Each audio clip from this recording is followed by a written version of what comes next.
안녕하세요. 경제적인 토크쇼의 강대성입니다.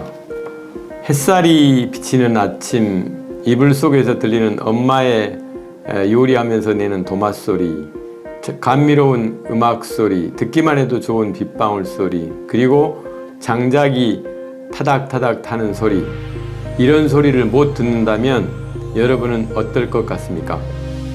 또 반대로 TV 속 정치인들이 고함 지르고 싸우는 소리, 윗집의 층간소음, 잔소리 등 듣고 싶지 않는 소리를 듣지 않으면 좋을지는 몰라도 라고 잠시라도 생각하시는 분이 있으신가요? 소리를 듣지 못한다는 것은 완전히 고립되어 있는 것입니다. 일반인은 상상도 하지 못할 재앙과도 같은 일이죠. 제가 며칠 전 지방 출장을 가는데 갑자기 목소리가 안 나와가지고 정말 답답함을 느꼈는데, 평상시에 아무렇지도 않았던 게 어떤 문제가 생기면 정말 답답하더라고요. 그런데 청각 문제에 대해서는 정말로 듣지 못한다는 것은 스스로가 완전히 고립되었다는 느낌을 가질 것 같습니다. 오늘은 청각장애인들을 돕는 소리빛 컴퍼니의 이상미 대표님을 모시고 이야기 나누어 보도록 하겠습니다. 대표님 안녕하세요. 네, 안녕하세요. 반갑습니다. 네. 소리빛 컴퍼니, 소리빛 이름이 되게 좋은 것 같은데, 네, 감사합니다. 언제 어떻게 만들어진 기업인지요? 아마 조만간에 이제 사회적 기업으로 이제 태동하실 텐데. 네. 저희 소리빛은 2022년 4월에 설립된 회사입니다. 아직 사회적 기업은 아니고요. 현재 예비 사회적 기업 준비 중에 있고요. 제가 청각장애 영유아부터 이제 성인을 대상으로 이제 재활 치료를 해오면서 현실적으로 부딪히는 그런 사회적 여러 문제들을 직면하게 되면서 토탈 솔루션을 제공할 수 있는 이제 기관을 만들고자 소리빛을 설립하게 되었습니다. 네.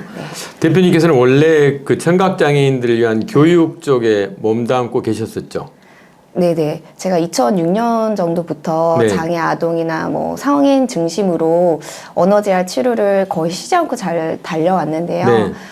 대부분은 이제 청각재활 기관에서 이제 청능 언어 재활을 담당을 했었고요. 네. 소리빛 설립 이전에는 이제 청각재활 전문 기관에서 언어재활사 대표로 있으면서 이제 영유아 부모 코칭이라든지 그리고 평가와 그런 재활 상담 그리고 세미나라든지 대학원 강의 등의 일을 해왔습니다. 그 전에부터 이 일을 좀 해오신 거네요. 네, 그렇죠. 특별히 네. 그러면 이 일을 네. 관심 갖고 하게 시게 된 배경이 있나요? 제가 언어재활 전공을 했는데 학부 실습 때 처음으로 만났던 친구들이 이제 청각장애 친구들이었어요. 그 친구들과의 첫 만남을 잊지 못해서 사실은 청각장애 아이들을 집중적으로 이제 치료하는 전문가가 되고 싶었는데요. 기회가 생겨서 이제 저희 나라에는 청각재활 전문기관이 사실 굉장히 많이 없는 네. 편이거든요.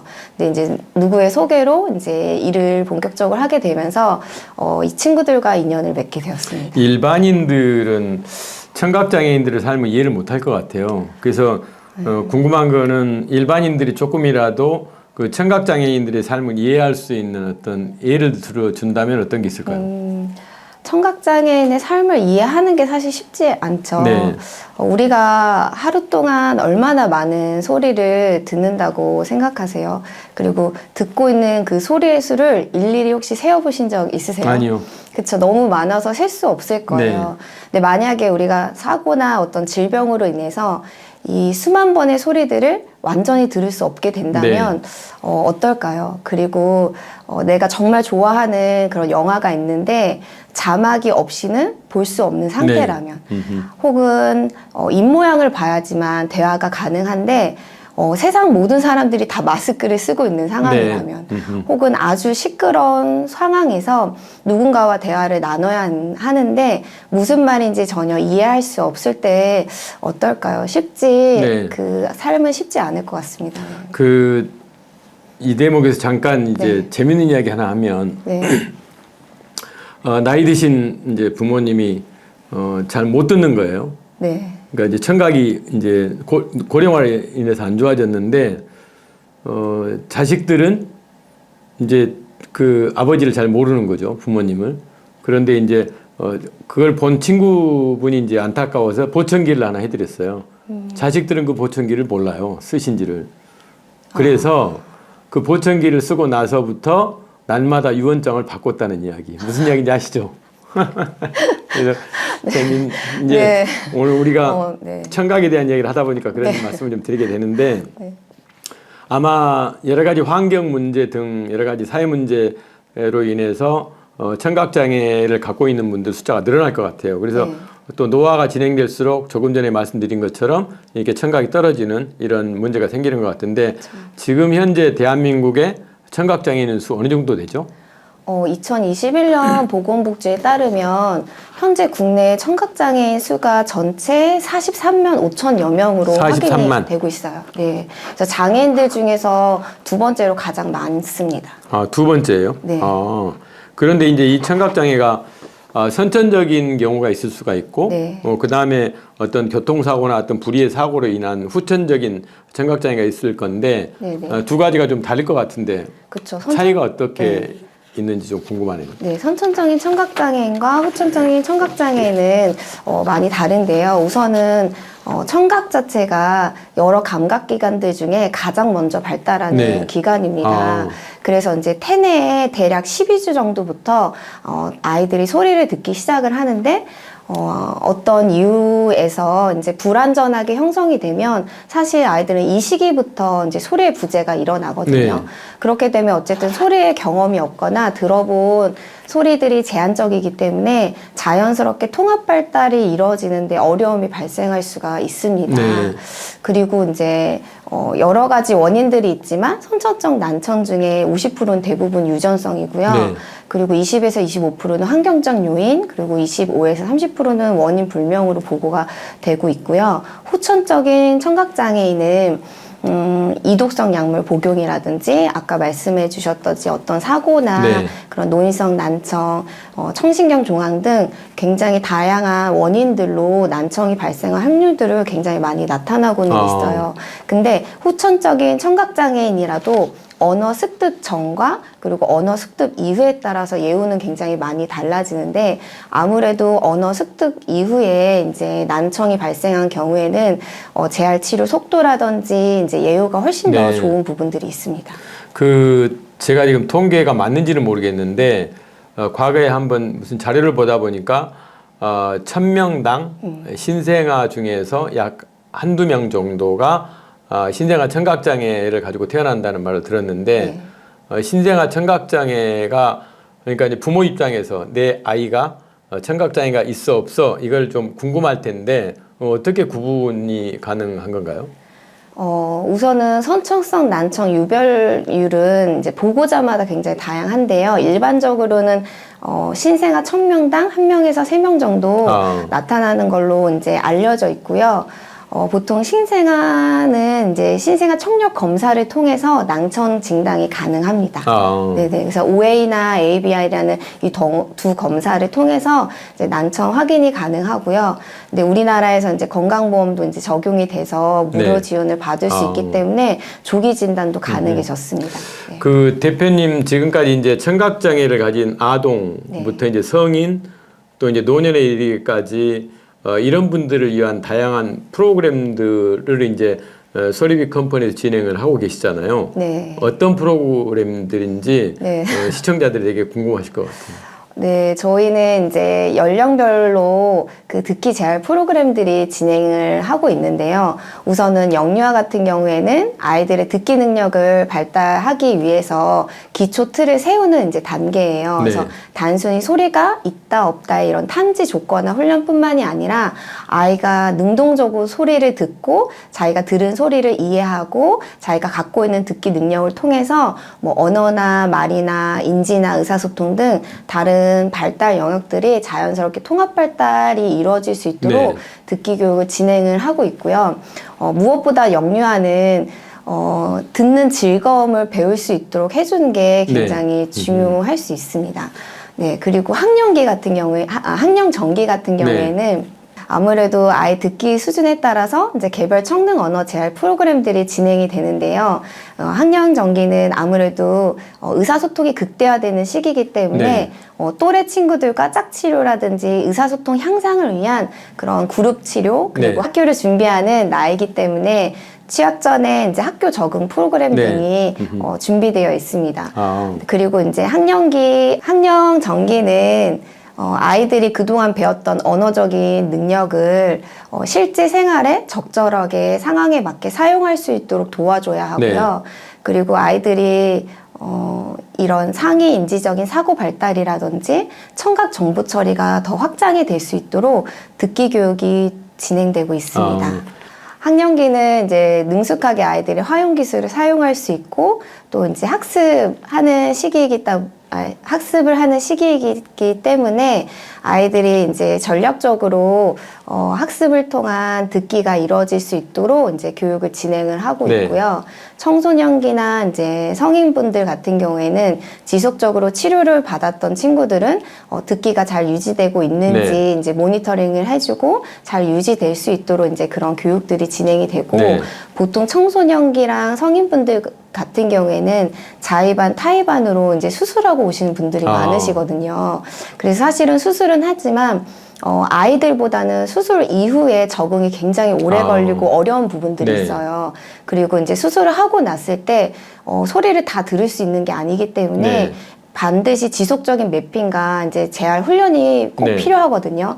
근데 이런 연계가 잘 안 되다 보니까 소리 적응을 하지 못해서 와우를 빼거나 이제 거부하거나 이런 어려운 문제들이 좀 발생하기도 합니다. 그래서 이제 심리적이나 정서적인 네. 지원들을 해드리기 위해서 이런 심리 상담 또한 같이 진행하고 있습니다. 그 아까 이제 말씀 중에 매핑 말씀하셨는데 네. 찾아가는 매핑 서비스라는 프로그램이 있는 것 같은데 네. 그거는 어떤 서비스예요? 우선 아이들이 인공아웃 수술을 받게 되면 이제 소리 조절하는 과정을 이제 거치거든요. 네. 근데 아이들이 이제 인공아웃 내부 이식기가 이제 시술을 받은 친구들은 이제 인공아웃 외부 기기, 이제 어음 처리기를 통해서 이제 전기 신호를 보내서 이 아이의 듣기 능력에 맞게 전기 신호를 전달하는 방법들을 결정하고 그리고 아이들이 자연스럽게 소리를 들을 수 있도록 이런 소리 조절하는 과정들을 거치는데요.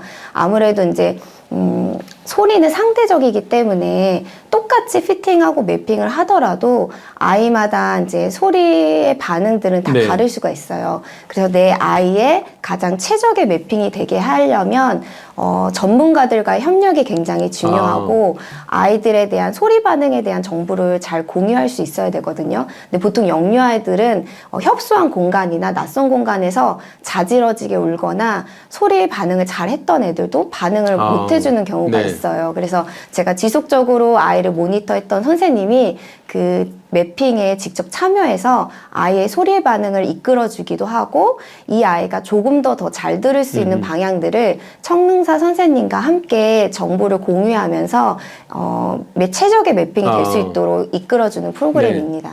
근데 이제 그걸 대표님 같은 그런 기관에 와서 이렇게 이제 매핑을 해주는 이런 게 이제 필요할 것도 같은데 이제 가정에서 24시간 지내잖아요. 네, 그러면 네. 그 부모나 배우자들에 대한 코칭이 또 필요할 것 같은데 네. 그런 프로그램은 어떻게 운영을 하세요? 지금 현재 영유아 부모 코칭 프로그램이 진행되고 있는데요. 어쨌든 아이들의 모든 발달에 있어서 부모님은 굉장히 큰 영향을 미치잖아요. 그래서 부모님들이 아이에 대한 필요를 정확하게 모니터링 할 수 있고 또 청각장애인은 재활 협력이 굉장히 중요한 장애이기 때문에 전문가들과 재활 협력을 잘 할 수 있도록 저희가 안내해 드리기도 하고 무엇보다도 이제 듣기가 생활화되게 하려면 실제로 치료실에서 재활 받은 것들이 가정에 잘 연계될 수 있도록 네. 도와줘야 되거든요. 그래서 아이들이 듣기 발달이 일어날 수 있도록 듣기 촉진 기술을 이제 부모님들에게 직접 알려드리고 수업에 참여하게 해서 가정 생활에서도 적용할 수 있도록 도와드리는 프로그램입니다. 되게 이제 본인이 잘 안 들리면 네. 이 목소리가 크게 나가잖아요. 네, 그럴 수도 있어요. 네. 저는 그런 사람들을 많이 봤어요. 목소리가 근데 왜 저렇게 뭐 소리를 크게 지르지 했더니 나중에 보니까 이제 청력이 좀 떨어지셔가지고 그래서 네. 이제 처음에는 오해를 하다가 그런 면이 있구나 저도 이해를 했는데 상당히 이제 저희들이 안 겪어본 상황이고 또 저희들이 안 갖고 있는 어떻게 보면 청각 장애 이런 분들에 대한 이해를 좀 많이 해야 될 것 같네요. 네, 그렇죠. 네. 또 하나 이제 궁금한 거는 예를 들어서 솔비 컴퍼니가 뭐 영리 기업, 비영리 등등 여러 가지 영역이 있을 텐데 대표님은 지금 사회적 기업을 지향하고 계시잖아요. 왜 사회적 기업 쪽으로 이제 들어오실 생각을 하시게 된 건가요?